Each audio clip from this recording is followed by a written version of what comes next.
안녕하십니까, 팜토입니다. 저번 시간에는 저희가 주택 리모델링 어떻게 할 것인가에 대해서 저희 집 사례를 가지고 이야기를 했죠. 그래서 가장 중요한 것 중에 하나가 계약서 작성이 상당히 중요하다. 물론 이제 계약서 작성에 관해서 다음 시간에 좀 더 디테일하게 제가 설명을 드리고 어떻게 할 것인가에 대해서 말씀을 드리겠지만은 하여튼 계약서를 잘 써야 된다라고 이야기를 했습니다.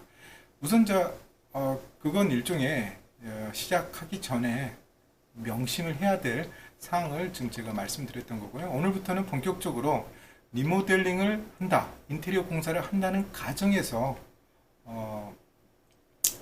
일종의 절차적 측면을 좀 더 체크를 해보고자 합니다. 그래서 오늘의 주제는 주택 리모델링을 하기 위해서 먼저 선행적으로 준비해야 될 거, 업체 찾아보고 업체가 계약하고 그 이전에 먼저 해야 될 것들을 한번 알아보도록 하겠습니다. 주택 리모델링 준비하기 위해서는 크게 먼저 네 가지를 좀 제가 강조를 하고 싶은데요. 첫째, 자신의 롤 모델 집을 찾아야 된다는 거죠. 이건 일종의 인테리어 스타일, 그 다음에 구조적인 측면, 이런 부분에서 상당히 유용한 어떤 가이드를 찾을 수 있기 때문에 이건 상당히 중요한 포인트 중에 하나입니다. 두 번째는 구조 변경할 범위를 확정하는 겁니다. 그래서 아마 주택을 마련을 했을 때는 분명히 예전 주택 같은 경우 구조가 상당히 방이 많고 굉장히 조그맣게 돼 있는 경우들이 많습니다. 근데 최근 트렌드는 좀 거실을 넓게 쓰고 방도 많지는 않지만 방 하나당 좀 넓게 쓰는 그런 트렌드가 좀 있기 때문에 이럴 때는 이제 구조 변경이 필요하거든요. 벽을 어떤 부분을 털어야 된다든지 이러한 부분들을 좀 확정을 해야 되고, 그 다음에 세 번째는 직접 그걸 방금 이야기했던 구조 변경할 범위가 확정이 됐을 때는 이걸 한번 자기가 직접 도면을 그려보는 겁니다. 그래서 이걸 가지고 공사하는 업체하고 이야기를 하게 되면 좀 더 구체적인 어떤 대화들이 오가고 할 수가 있습니다. 마지막에는 공사 업체에게 이제 견적을 받아보는 게 순서가 있는데요. 이때는 좀 다양한 업체들을 받아보면 되는 건데, 디테일한 것은 한번 세부적으로 한번 확인을 해보도록 하죠. 먼저 자신의 집, 롤 모델 집 찾아보기인데요. 이게 좀 쉽지가 않죠. 자기 주변에 최근에 리모델링을 하고 아니면 새 아파트를 들어갔다든지 이랬을 때는 좀 한 번씩 집 들일 때 보면 참 좋은데, 그게 자주 있으면 좋은데 그게 자주 없을 때가 많죠. 그랬을 때 첫 번째 우리가 해볼 수 있는 것은 모델하우스를 찾아보는 겁니다. 모델하우스 가보면은 가장 최근의 트렌드, 그러니까 인테리어 트렌드가 잘 나와 있죠. 그리고 가장 최근에 트렌디한 인테리어 소품들도, 그러니까 예를 들어서 세면대 양식도 시대에 따라서 유행이 따라서 그 형태들이 많이 다르거든요. 그 다음에 수전이라든지 변기라든지 또는 창호라든지 그런 것들이 좀 다르기 때문에 타일도 그렇고요. 이러한 것들을 좀 잘 보고 싶다. 그리고 전체적인 디자인 패턴들이 테마를 가지고 잘 돼 있는 데들이 대부분 아파트 모델 하우스들이 그게 잘 돼 있습니다. 그리고 이왕이면은 좀 브랜드 있는 아파트일수록 그런 것들이 좀 더 잘 돼 있는 것 같아요. 저 개인적으로는요. 모델 하우스를 참조하는 방법이 있고요.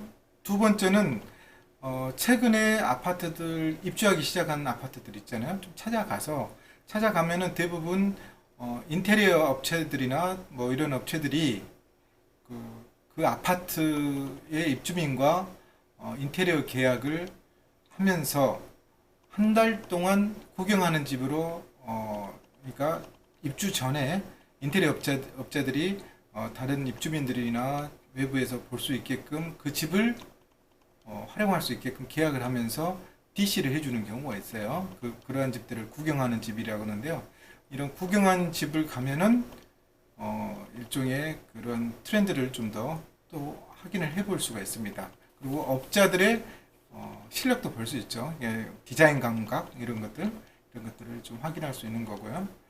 그리고 그런 업체들한테 뭐 주택 리모델링이나 인테리어 이런 것들을 좀 물어볼 수도 있어요. 예, 그분들이 아마 잘 해줄 건데 설명은요. 그래서 그러한 방법들이 있고요. 세 번째는 최근 지인들의 집에 중에서 인테리어 공사한 집 찾아가는 거죠. 이건 좀 어떻게 보면 그 지인의 어떤 과정상에 좀 어려웠던 점, 그랬던 여러 가지 에피소드를 진솔하게 들을 수 있겠죠. 첫 번째는 그런 걸 들을 수도 없고요. 두 번째 같은 경우는 당연히 업자의 입장에서 주로 이야기를 할 거고요. 여기 마지막 세 번째 같은 경우는 아무래도 좀 공사하는 과정, 발주자의 입장에서 좀 많은 정보들을 얻을 수 있을 것 같습니다. 마지막 방법으로는 블로그나 카페 등 사진 및 동영상을 통해서 인테리어 트렌드라든지 공사에 대한 정보를 얻을 수가 있는 겁니다. 이건 아마 네이버 검색이나 구글 검색 해보면은 많이 나와 있고, 경우에 따라서는 유튜브 동영상 같은 경우도 업자들이 직접 그걸 운영하면서 우리 업체는 이렇게 믿음직하게 일을 하고 있습니다라고 홍보를 하는 경우들이 많이 있습니다. 그래서 그것들도 참조하는 게 하나 좋은 방법이 될 수 있습니다. 지금 주택 모델하우스, 아파트 모델하우스 형태인데요. 굉장히 인테리어가 일종의 일관되고 어떤 테마를 가지고 일관성을 가지고 소품들도 잘 표현이 되어 있죠. 그래서 상당히 인테리어를 공부를 하고 우리 집을 어떻게 꾸밀 것인가에 대한 참조를 하는데 굉장히 도움이 되는 곳이 바로 아파트 모델 하우스라고 이야기를 하고 싶습니다. 그 다음에 카페 같은 경우도 지금 공사하는 과정들을 쭉 나오면서 최종 모습을 지금 현재 보여주고 있는데요. 이런 걸 보면서 이렇게 공사가 진행되고, 또 보면은 업체마다의 장점들이 있습니다. 그래서 그 업체들이 그 장점들을 할 때, 자신 있는 걸 할 때, 타 업체 할 때 좀 주의할 사항들, 이런 것들도 팁들도 주기 때문에 많은 이런 정보들을 좀 습득할 필요가 있습니다. 자, 두 번째는 구조 변경할 범위를 확정하기인데요. 먼저 첫 번째, 가급적 도면을 확보를 해야 됩니다. 아파트 같은 경우는 아파트 관리 사무소에 가면은 도면을 확보를 할 수가 있습니다. 지금 현재 제가 이걸 방송하는 전제 조건이 아파트를 나 주택을 계약을 했다는 전제에서 지금 들어가는 겁니다. 그래서 그렇게 되면 당연히 관리사무소에서도 그리고 이런 도면들 같은 경우 협조를 당연히 해줄 것이고요.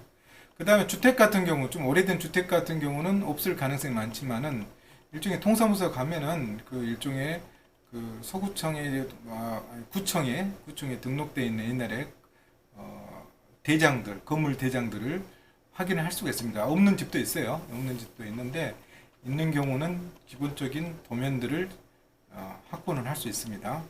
그리고 그 이후에는 일종의 집을, 요새는 옛날 집들은 전실이 좀 많이 안 돼 있어요. 아파트들도 전실이 안 돼 있는 집들이 있는데 전실을 할 것인가? 전실을 한다면은 뭔가 구조적인 어떤 형태들을 바꿔야 되거든요. 그래서 전실의 위치와 스타일도 한번 좀 고민을 해봐야 될 것이고요. 그 다음에 방문의 위치와 종류. 아파트 같은 경우는 방문의 위치와 종류는 선택할 수 있지만은 위치는 바꿀 수는 없을 거예요. 하지만은 주택의 경우에는 가벽이라든지 그 다음에 내력벽이라는 것을 좀 확인을 해서, 가벽 같은 경우는 벽 자체를 털어낼 수가 있거든요. 그랬을 때 방문의 위치도 바꿀 수가 있습니다. 저희 집 같은 경우도 이제 방문의 위치를 상당히 많이 바꿨습니다. 저희 집 같은 경우도요. 그다음 마지막에는 창문의 크기와 종류, 이것도 중요하죠. 창호의 크기나 종류 이런 것들도 본인이 현장에 가서 크기를 어떻게 할 것인가에 대해서 줄자나 이러한 도구들을 이용해서 그려놓는 게 좋습니다. 자, 이렇게 되면은 대략적인 어떤 도면을 좀 그릴 수 있는, 공부를 따로 하지 않아도 알 수가 있고요. 마지막으로는 외벽 마감 단열 종류를 확정을 해야 되는데요. 이것은 나중에 생각해도 됩니다. 어떻게 보면은 리모델링 공사 진행하는 과정에서 해도 되는데, 이것도 사실은 견적과 많이 관련돼 있어요. 외벽 같은 경우는 뭐 예를 들어서 뭐 1900도를 해도 되고요. 아니면 다른 방식으로 해야 되는데 이런 것들이 다 비용과 관련되기 때문에 미리 결정을 해놔야 견적을 잡고 그 다음에 체계적으로 나갈 가능성이 상당히 좋습니다. 그리고 단열 같은 경우도 내부 단열이죠. 단열을 잘 하지 못하면은 내부에 뭐 결로가 발생되면은 곰팡이에 피게 되죠. 그래서 상당히 주택의 수명이 단축되거나 주택의 거주 환경이 굉장히 안 좋아지는 현상이 발생을 하는데요. 이런 것들도 좀 정류를 선택을 하는 게 좋습니다. 뭐 이것은 따로 제가 주제로 해서 말씀을 드릴 예정이고요. 그래서 이런 것들이 어느 정도 결정되면은 직접 도면을 그려볼 수가 있어요. 뭐 도면을 건축사들 같이 뭐 그렇게 디테일하게 그릴 필요는 없습니다. 방의 위치, 방문의 위치, 전체적인 어떤 구조적인 측면만 스케치만 돼도 상당히 좋은데요. 펜으로 직접 그려도 되지만은 지금 이렇게 이와 같이 제가 이제 파워포인트로 그린 건데요. 이렇게만 그려도 상당히 커뮤니케이션이 잘 전달도 되고요. 내가 원하는 형태의 우리 집 모양을 좀 공사를 진행한 사람들하고 괴리감을 많이 줄일 수 있는 가장 좋은 방법 중에 하나고요. 이런 것들을 또 계약서에 포함을 시켜야죠. 저는 포함을 못 시켰는데 이런 것들을 포함을 시키면은 상당히 여러 가지 측면에서 유리하다라는 것을 알려드릴 수가 있습니다. 자, 그 다음에 네 번째, 공사업체에게 견적을 받아보는 겁니다. 이때 좀 주의할 점이 있는데요. 가급적이면 검증 가능한 업체에게 받아보는 거죠. 예를 들어서 뭐 신랑분이나 뭐 맞벌이 하고 계시면은 저 부인 되신 분께서 회사나 뭐 조직의 어떤 뭐 소속된 기관에 있으면은 그 좀 관련된 동료들한테 요청을 해서 좀 업체 추천도 받을 수 있는 거고요. 그 다음에 견적 내용에 브랜드, 규격, 수량을 명기해야 된다. 저번 시간에 제가 받았던 견적서를 보여드렸을 겁니다. 브랜드, 규격 이런 것들이 제대로 안 나와 있어요. 수량만 대충 나와 있죠. 그 다음에 금액과. 근데 브랜드하고 규격을 좀 명시를 좀 잘 해야 돼요. 그러니까 이런 것을 명시를 하려면은 앞서 이야기했다시피 좀 철저하게 자기가 공부를 많이 해야 됩니다. 위치를 어떻게 배치를 할 것이고 그 다음에 여기에는 어떤 것을 할 것인가에 대한 그림이 잘 그려져 있어야 되는데 아울러서 견적 내용도 그러한 것들이 잘 표현이 되어 있어야 됩니다. 그게 안 되어 있으면은 견적서가 계약 범위에 포함됐을 때 상당히 불리한 위치에 있게 될 가능성이 높아집니다. 그 다음에 반드시 현장에 같이 가야 됩니다. 이 견적서 받을 때 대부분 그럴 거예요. 업체도 견적을 내기 위해서 현장 가보지 않고 대충 하지는 않을 거예요. 자기도 뭐 견적 잘못하면은 그만큼 손해를 볼 가능성이 있기 때문에 같이 와서 그럴 때 아까 제가 준비하라는 거 도면이라든지 그 다음에 여러 가지 사양이라든지 뭐 창호 위치 이런 것들이 확정이 돼 있으면은 그런 것들을 이야기를 하게 되면은 업체에서 견적을 하러 오신 분들이 상당히 좀 현실에 잘 반영된 저의 의견을 잘 반영된 견적서가 만들어질 가능성이 많겠죠. 그리고 여러 개의 업체로부터 당연히 받아야 됩니다. 업체마다 특성이 다르기 때문에 여러 업체들로부터 쭉 받았을 때 그 중에 가장 잘 된 견적서가 있을 거예요. 그 견적서를 가지고 복사를 해서요. 상호명이나 뭐 이런 것들 다 지우고 브랜드, 규격, 수량, 금액도 지워야 되겠죠. 브랜드 이렇게 해서 다른 업체한테 보내면서 이런 스타일로 다시 한번 좀 해주시라고. 만약에 규격이 안 나와 있으면은 규격을 또 넣어주라든지 브랜드가 빠져 있으면은 브랜드를 명시를 해주라든지 이런 것들을 좀 한번 요청을 하게 되면은 좀 더 효과적인 견적을 받을 수 있을 것 같습니다. 자, 이상 저는 이런 과정을 사실은 제대로 이행을 하지 못했어요. 그래서 제가 여러분들에게 이런 절차를 발표라고 좀 하는 겁니다. 그렇지 않았을 때 발생하는 문제점은 좀 계속 차후에 계속 말씀을 드리겠지만은 이렇게 했었을 때 좀 계획적이어야지 그만큼 견적이 정확하게 나오고 정확하게 나왔을 때 추가 요금 발생 빈도가 상대적으로 적어진다는 거. 그리고 추가 요금은 하다 보면 공사를 하다 보면은 저도 생각 못했고 업체도 생각 못했던 부분들이 생겨요. 업체가 일부러 만들려는 것도 아니고 저도 분명히 업체하고 이야기할 때는 없었던 부분인데 저게 있으면 좋겠다라고 하는 것들이 생기거든요. 당연히 그런 것들은 추가 요금이죠. 추가 요금인데 이러한 것들이 발생하는 것은 괜찮은데 업체가 분명히 해준다라고 했는데 이건 추가 요금 대상이라고 이야기하는 경우도 종종 있습니다. 이러면은 이제 서로가 이제 불편해지는 거죠.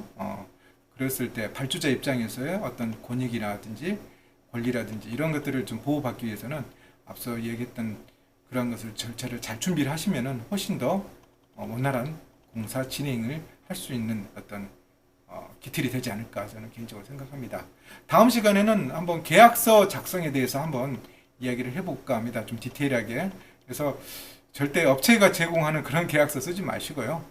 표준 계약서를 쓰시면은 뭐 발주자나 그다음에 수급자나 다 똑같은 공평하게 좀 쓴 게 있습니다. 국가에서 마련한 게요. 그거에 대해서 좀 더 설명을 하도록 하겠습니다. 지금까지 시청해 주셔서 정말 감사합니다.